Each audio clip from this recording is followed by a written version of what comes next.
Bonjour, aujourd'hui je vais vous parler du féminin sacré qui est une des deux polarités qui existent en chacun de nous. Et vous dire pourquoi personnellement je suis euh, très plus qu'attirée, très convaincue que c'est par le féminin que nous avons une clé, une solution à ce qui est à l'intérieur de nous à guérir et aussi à rayonner pour l'extérieur de nous.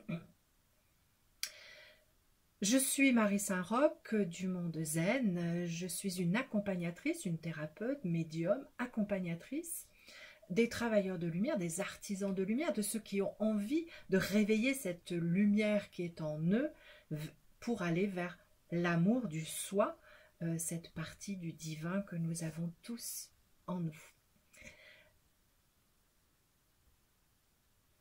Et dans mes accompagnements, je parle et très souvent je suis sur ce thème du féminin et du masculin sacré.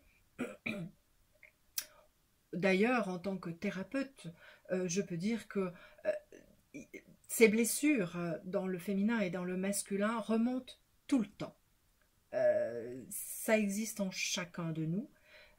Et c'est un processus, une œuvre alchimique, un processus de réparation que nous avons tous à faire et à traverser. Ces deux polarités existent en nous, en chacun de nous, et pour autant, nous ne sommes pas nés hommes et femmes pour rien. Nous portons aussi ces polarités à l'extérieur de nous, et ces expressions ne sont pas identiques que nous soyons hommes ou femmes. J'aimerais, pour vous en apporter un aperçu, ne pas m'appuyer sur mes propres expériences uniquement, ce que j'ai pu entendre, canaliser, etc., mais revenir peut-être à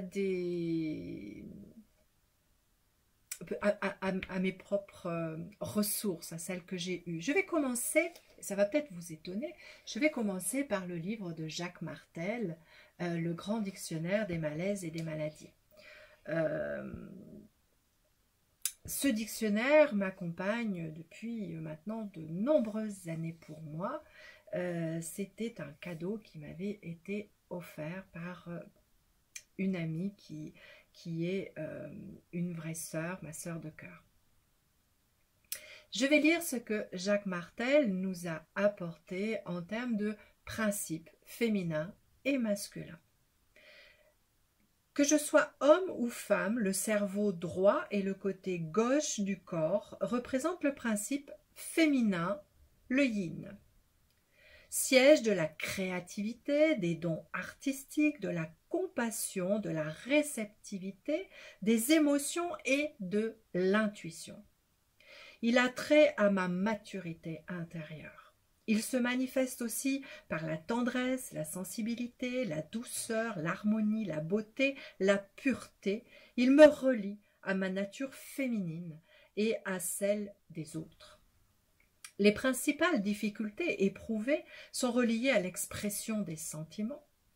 Est-ce que je me sens bien lorsque je réconforte quelqu'un? Suis-je capable de dire « je t'aime » ? J'ai de la peine. Suis-je capable d'exprimer mes émotions? Je ne me sens pas à l'aise quand je suis celle ou celui qui reçoit, en particulier lorsqu'il s'agit d'amour. Que je le veuille ou non, le principe féminin fait partie de moi. L'attitude que j'ai développée face à ma nature féminine a un lien direct avec les relations que j'ai entretenues avec les femmes de ma vie, mère, fille, amie, épouse, etc. La façon dont je vais exprimer ma féminité, soit la facilité ou la difficulté, dépendra en grande partie du modèle parental et de mon identification à l'un ou à l'autre de mes parents.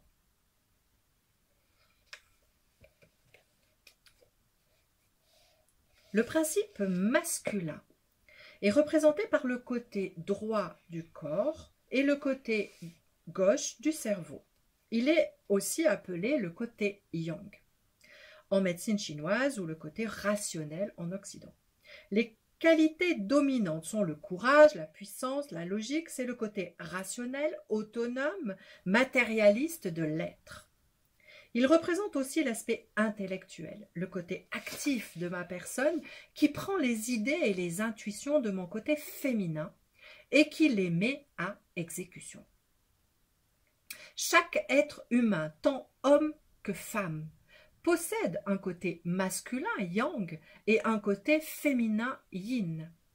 Puisque j'ai développé mon côté masculin, en analysant et en voulant devenir comme mon père, peut-être, il y a de fortes chances que nous ayons tous les deux des points très similaires par rapport aux qualités et aux caractéristiques nommées au début. Je dois me souvenir que c'est lorsque je peux équilibrer mon côté masculin et mon côté féminin que je peux atteindre ma pleine réalisation. Ça, c'est déjà très important de comprendre cela. Ce n'est pas une guerre entre le masculin et le féminin. Ce n'est pas un combat entre les hommes et les femmes, parce que ce sont deux principes que nous avons tous, hommes comme femmes, en nous, à l'intérieur de nous. Ces deux principes ne portent donc pas les mêmes caractéristiques. Dans notre éducation, dans notre société, dans ce que nous avons vécu, peut-être depuis plusieurs vies, dans ces sociétés patriarcale, mais comme matriarcale, puisque, comme je l'ai déjà dit dans une autre vidéo, le matriarcat est très souvent du patriarcat déguisé. C'est la guerrière, c'est la force, c'est la domination, que ce soit par les hommes ou par les femmes, ça reste de la domination yang. Donc, un principe qui est déséquilibré. Moi, je préfère souvent dire blessé. C'est du masculin blessé qui, par blessure, agit par de la force dominatrice et douloureuse qui peut être violente. Le féminin est blessé aussi, voire parfois quasiment inexistant. Ce féminin, comme Jacques Martel le décrit si bien, c'est quand même celui qui est la porte de l'intuition. Pour aller à la réalisation du soi, il faut pouvoir avoir cette connexion avec son âme, son intuition, cette communication. Il est donc important de pouvoir se reconnecter à ce principe féminin, de le rayonner, de l'exprimer.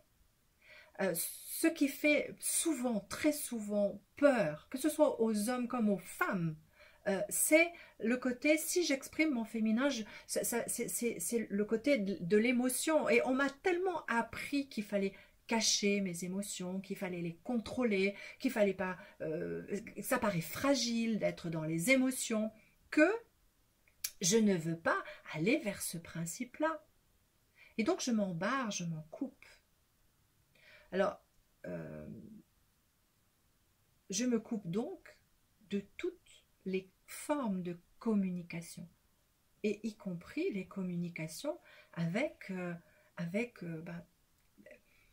tous les mondes qui m'entourent. Chez les thérapeutes, on voit très très bien que beaucoup de thérapeutes hommes sont beaucoup plus yin, sont beaucoup plus dans le féminin, ils sont beaucoup plus dans l'expression, dans la communication, dans cette ouverture. Et c'est indispensable pour aller effectivement vers sa connexion. Je citais dernièrement un copain, le cas par exemple, alors chez les orientaux c'est beaucoup plus évident, les asiatiques notamment, c'est beaucoup plus évident ce principe. Et ces deux principes et ces deux équilibres. Et on voit bien que par exemple dans les arts martiaux, que ce soit chinois, vietnamiens, etc., euh, il y a un espèce d'équilibre. Et je ne dis pas qu'ils sont totalement équilibrés, ils ont comme tout être humain besoin de faire leur route et leur chemin, mais vous voyez, cette maîtrise qui est dans la paix, la tranquillité, la douceur, l'accueil à l'autre. Je me sers de la force de l'autre, je me sers même de la violence de l'autre parfois pour faire une résistance. Mais je ne suis pas dans cette attaque et cette domination. Vous allez me dire, les pays chinois en ce moment, ils sont en train d'envahir tout dans le monde, c'est donc une mauvaise image et tout. Oui, parce que forcément, il y a quand même aussi des êtres qui ont besoin d'être réparés. Mais ce que je montre, c'est l'image, c'est la figure qui démontre que ce n'est pas par la domination violente que l'on a de la force réellement. Et que donc, il ne faut pas avoir peur d'aller dans cette expression du féminin, même si l'on est un homme, et pas avoir peur non plus si on est une femme et on nous a dit il faut pas pleurer. Vous savez, moi j'ai été élevée comme ça, hein. Il faut pas pleurer, il faut être forte, il faudra toujours être debout, il faudra vaincre tout, faut pas croire aux hommes, donc forcément, voilà, il y a la guerrière, l'Amazone, hein. Moi j'ai été élevée comme ça. Et alors on se coupe de tout son potentiel de féminin, de toute cette belle merveille qui est l'ouverture à son intuition et à ses mondes et à cette communication, à tout ce qui est aussi la créativité. Alors on va construire par le yang. Le yang, c'est la construction véritable, hein, matérielle, la matérialisation. Mais qu'est-ce qu'on va matérialiser si l'on n'a pas créé cet équilibre? Alors on va matérialiser des choses très dures, très fortes, comme la domination dans ce monde, la force. On apprend parfois aux enfants que il faut se battre il faut écraser, il faut être un loup, il faut être le plus fort, pour se défendre finalement, il faut être le premier, il faut savoir taper avant l'autre, etc. On est tout le temps dans ce yang, mais dans ce yang blessé. Le yang est une polarité extrêmement belle également. Il n'y a pas de polarité, il n'y en a pas une qui est plus précieuse que l'autre, il n'y en a pas une qui est plus belle que l'autre. Il y a surtout ce déséquilibre qui peut exister dans ces polarités et qui sont des déséquilibres dus à des manques et à des blessures de cette vie, des générations et de nos vies antérieures. Et que nous sommes là pour accueillir et réparer. Alors, je vais vous donner un autre petit... voilà, je travaille, j'ai du magnétisme, là c'est mon grand-père, et je le remercie, qui m'a transmis ses capacités, ses dons. Certains disent c'est pas des dons, d'autres disent tout le monde peut les avoir, ce qui est vrai, hein, tout le monde peut les avoir. Et d'autres disent oui mais ça ne se transmet pas, etc. Moi je tiens vraiment à le dire, parce que c'est la gratitude vis-à-vis de mon grand-père. Je le remercie. D'ailleurs je le remercie parce qu'il est toujours avec moi. Et puis j'ai dû aussi aller chercher, apprendre, me soigner moi-même, hein, on est quand même pas... Et alors j'ai ce magnifique ouvrage, la Bible de la guérison par les chakras, puisque mon magnétisme, je l'utilise essentiellement pour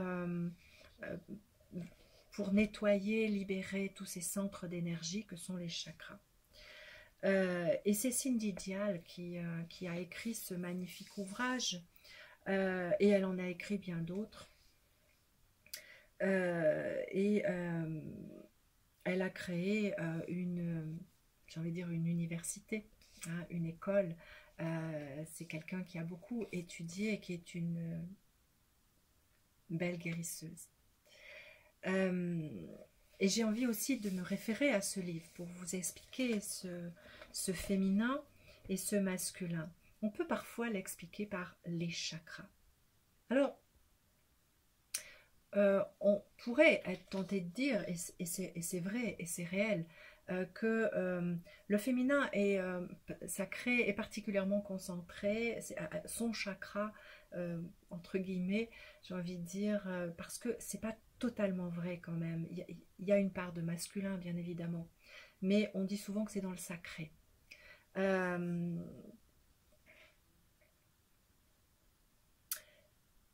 Je pense qu'effectivement, quand on est à œuvrer avec une femme, on se rend compte que sur le sacré, on y revient souvent, parce que là, c'est aggloméré énormément de mémoires. Mémoires que j'ai parfois retrouvées chez des hommes, euh, à ce niveau-là du sacré, mais des mémoires de femmes, de vie antérieure en tant que femme. Donc, effectivement, ce chakra a quand même une tendance à concentrer le potentiel du féminin. Mais il faut savoir que nous avons des chakras supérieurs et un chakra inférieur. Chakra supérieur, au-dessus de notre chakra couronne, il y a un chakra qui exprime le féminin et un chakra qui exprime le masculin. Oui, mesdames et messieurs, je suis désolée de dire qu'il procède dans cet ordre, hein. C'est féminin, masculin. Alors, je vois tout de suite les images de dire « Ah, mais l'homme, il est au-dessus de la femme ». Ça ne marche pas comme ça au sein des chakras. Il n'y a pas de chakra supérieur à l'autre. Il y a juste des dispositions de chakras. Et je vous invite à les dessiner, si vous le souhaitez, au-dessus de vous, pour peut-être aussi les ressentir et éventuellement les libérer. Quand les personnes sont en soins, je n'oublie jamais d'aller vers ces chakras-là. Ils sont extrêmement importants pour l'évolution de l'être. Ce sont aussi les chakras par lesquels sortent la Kundalini, donc rouge, terre, et entre la Kundalini dorée ou blanc argenté, ciel. Donc ce sont des chakras qui sont très précieux à nettoyer. Le premier chakra, qui est toujours celui du féminin, est aussi un des chakras où sortent beaucoup de mémoires. Et c'est là où on se rend compte quand on est thérapeute que le féminin a vraiment été un principe extrêmement bousculé. Voilà, ça c'est une première chose que j'avais envie de vous raconter. Et puis, j'ai dit dans mon autre vidéo, et je le soutiens, vous êtes incarné femme, rayonnez le féminin. Vous êtes incarné homme, rayonnez le masculin. C'est pour moi, c'est vraiment aller aux sources. On n'est pas né homme ou femme pour rien. Il n'y a absolument aucun hasard. Si nous étions androgynes, s'il n'y avait pas besoin de ce rayonnement, ben, nous serions androgynes. Voilà, j'ai commencé mal, mais je finis correctement. Dans les mondes éthérés, le sexe n'existe pas. Il n'y a pas d'hommes et de femmes. Ça n'existe absolument pas. Donc, si nous nous incarnons ici avec ces principes-là, c'est pas pour rien.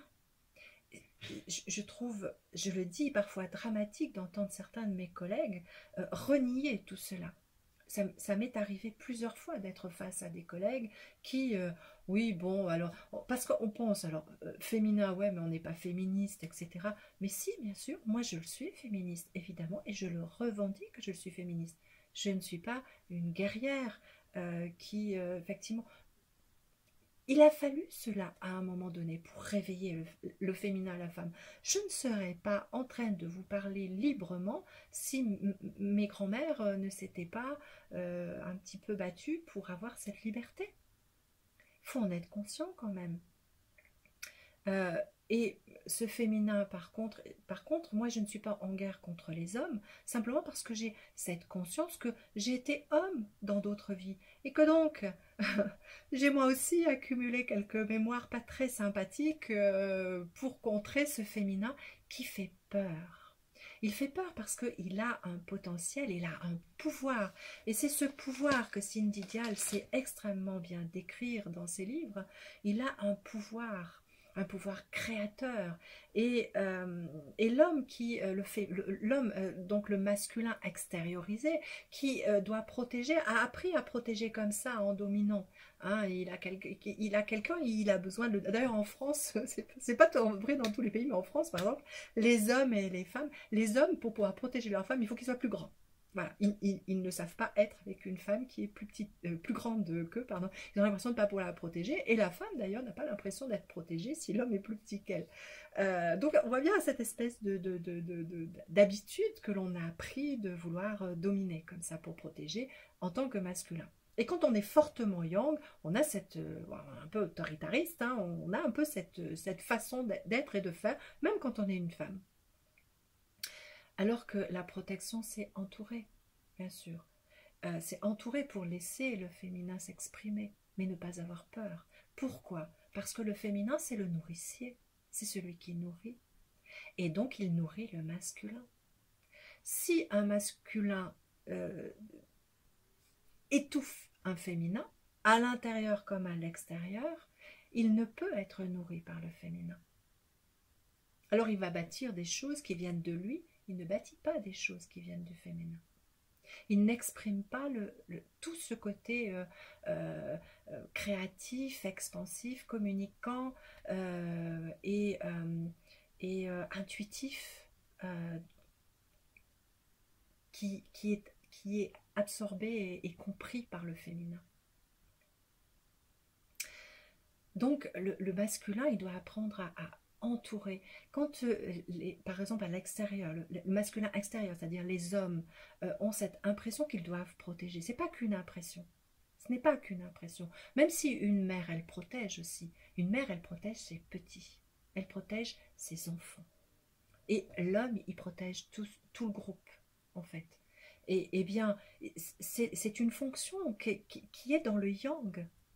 Donc, c'est normal qu'il l'exprime à l'extérieur. C'est une bonne expression.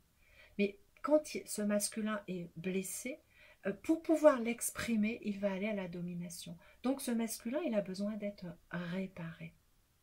Et il est réparé par une bonne nourriture, j'ai envie de dire, qui est dans le féminin, qui est la captation du féminin.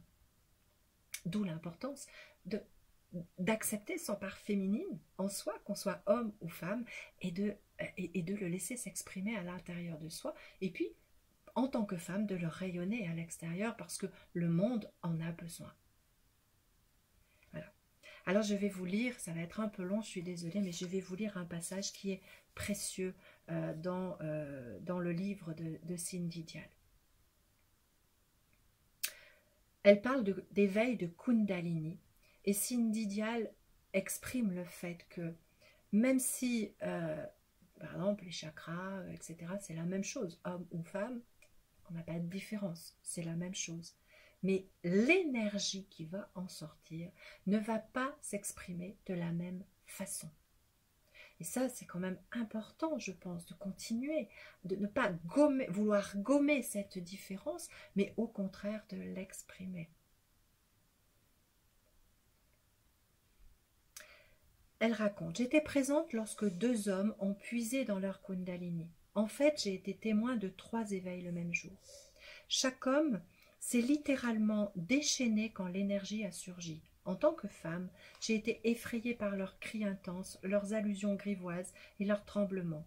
À titre de guérisseuse, je les ai obligées à diriger l'énergie du serpent directement dans leur 3e chakra. Puis je les ai aidées à ouvrir le point énergétique de la Kundalini. Je les ai ensuite guidées vers une autre forme de Kundalini, la Kundalini dorée, qui était accessible par les chakras au-dessus de la tête et qui entre par le 7e chakra. Essentiellement, j'ai aidé ces hommes à réunir la Kundalini rouge et la dorée en boucle. Ils se sont immédiatement calmés. Au cours des semaines suivantes, ils ont signalé une plus grande énergie, une prise de conscience de leurs dons et de leurs objectifs, ainsi qu'un nouveau sentiment de calme. Voilà. Elle a finalement réuni ces 2 identités que sont le féminin et le masculin. Alors, il faut être une grande thérapeute pour être dans ces éveils de Kundalini. Si vous cherchez, il y a beaucoup d'informations sur Internet qui vous diront, il y a des belles croyances dans les croyances New Age, etc., des thérapeutes et tout.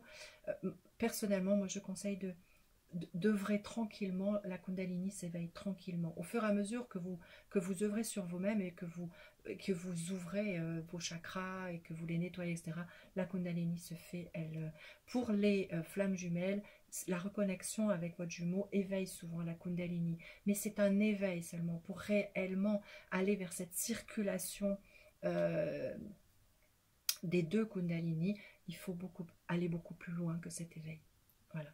Donc, effectivement, cet éveil peut générer, s'il n'y a pas de travail, œuvre alchimique en soi, peut générer de l'agressivité, de la force, de la puissance. Ça peut aussi générer des dépressions. Donc c'est pour ça qu'il faut quand même faire doucement.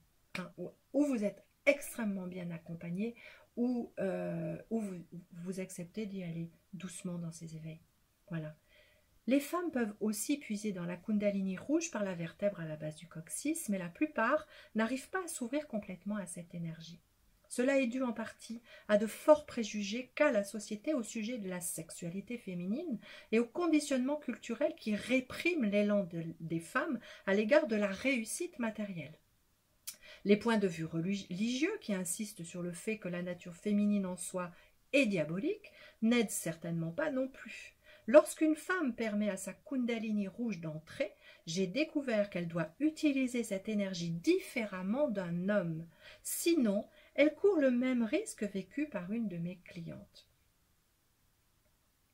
Jeune maman de 3 enfants, Beth se voyait depuis des années comme le stéréotype de la bonne fille. Son mari, un avocat renommé, n'était pas souvent à la maison et elle se sentait seule. 2 événements ont précipité l'ouverture de sa Kundalini.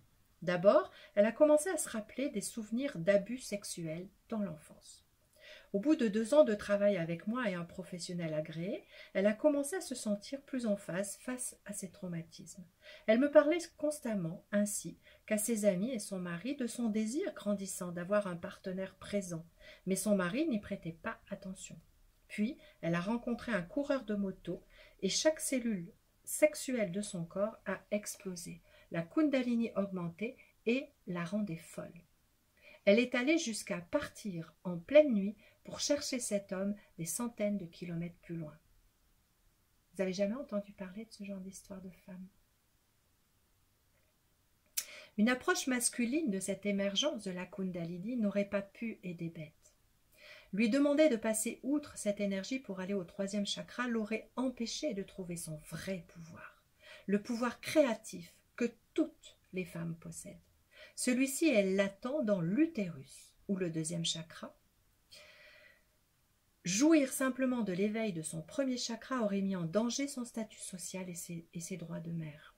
Beth a depuis appris à gérer cette énergie avec maturité, bien que ce soit quand même difficile. Elle a commencé à écrire un livre, une tâche, qui utilise et dirige de façon appropriée cette énergie gênante du 1er chakra. Alors que le 2e chakra est manifestement crucial pour les hommes, il est le centre fondamental pour les femmes. Je ne vais pas vous lire la suite, mais elle est passionnante. Voilà. Oui, nous avons tous ces mêmes polarités, yin et yang. Non, nous ne les utilisons pas de la même façon et d'ailleurs nos centres d'énergie ne vont pas les recevoir de la même façon. Oui, nous sommes venus dans un monde sexué. Cela ne veut pas dire dualité. Vouloir gommer la dualité en voulant gommer la différence entre le féminin et le masculin est pour moi une erreur.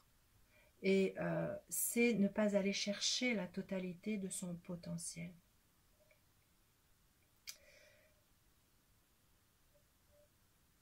Nous sommes nées femmes, nous avons extrêmement de force en nous, et nous avons j'ai envie de dire, ce rôle magique d'exprimer ce féminin sacré au monde et à l'extérieur de nous.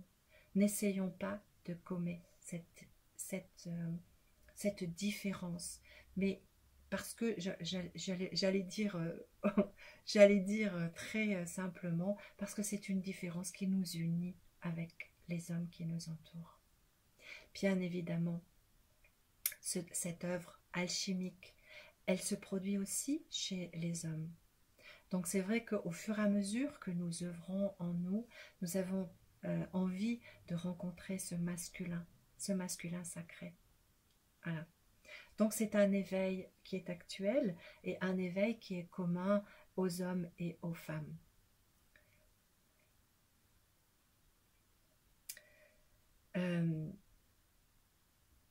Plus le féminin se répare, moins le masculin est guerrier. Et plus il jouera son rôle de protecteur du yin, et il jouera aussi son rôle d'ancrage, de construction. Voilà. Mais dans ce yin, c'est un équilibre. Et c'est un équilibre qui peut exister à l'extérieur, au travers de couples. Alors, je vous invite à regarder la vidéo que j'ai faite sur l'homosexualité, parce que oui, ça existe bien évidemment, et que là, à ce moment-là, vous portez peut-être une polarité qui n'est pas celle enfin, vous portez bien les deux polarités, on est d'accord, mais vous exprimez à l'extérieur une polarité au sein d'un couple qui n'est peut-être pas celle de votre sexe. Mais ça, c'est une autre chose. Mais ça existe, c'est une réalité. Et il n'est pas question non plus de la gommer, ni de ne pas l'accepter. Mais dans la majeure partie des cas, lorsque nous formons des duos, des couples, eh bien, retournons sans avoir peur. Il n'y a pas un plus fort que l'autre, il n'y a pas un plus grand que l'autre, il n'y a pas un supérieur à l'autre. Il y a juste deux êtres capables d'exprimer dans l'équilibre leur propre complétude, et à l'extérieur d'exprimer pour la femme ce féminin et pour l'homme ce masculin, qui vont les porter tous les deux. Dans une belle réalisation et dans une belle concrétisation extérieure de ce qu'est la complétude. Voilà. J'avais noté des tas d'autres choses, mais ça va être trop long. Donc, je vous souhaite vraiment de pouvoir comprendre la réalisation de ces polarités à l'intérieur de vous. Le féminin sacré demande à s'exprimer, demande à se développer, que vous soyez homme ou que vous soyez femme. Mais si vous êtes une femme, ce féminin, osez-le l'exprimer à l'extérieur de vous.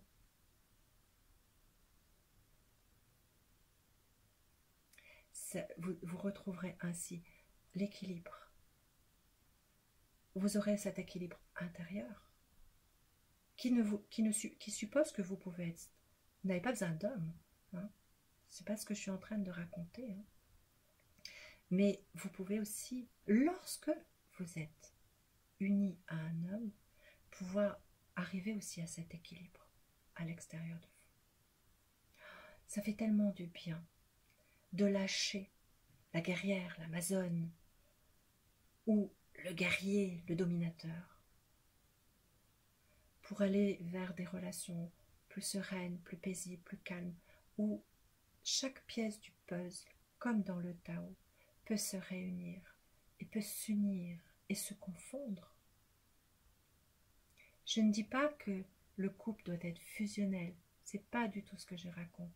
Je dis juste que les énergies entre elles fusionnent, se rencontrent et deviennent puissantes parce qu'elles se portent l'une et l'autre. Je vous souhaite vraiment de trouver ce bonheur-là. Au revoir. Pour toute demande d'accompagnement, je vous rappelle qu'une séance découverte vous est offerte afin que nous puissions faire connaissance et savoir si je peux vous accompagner. Au revoir.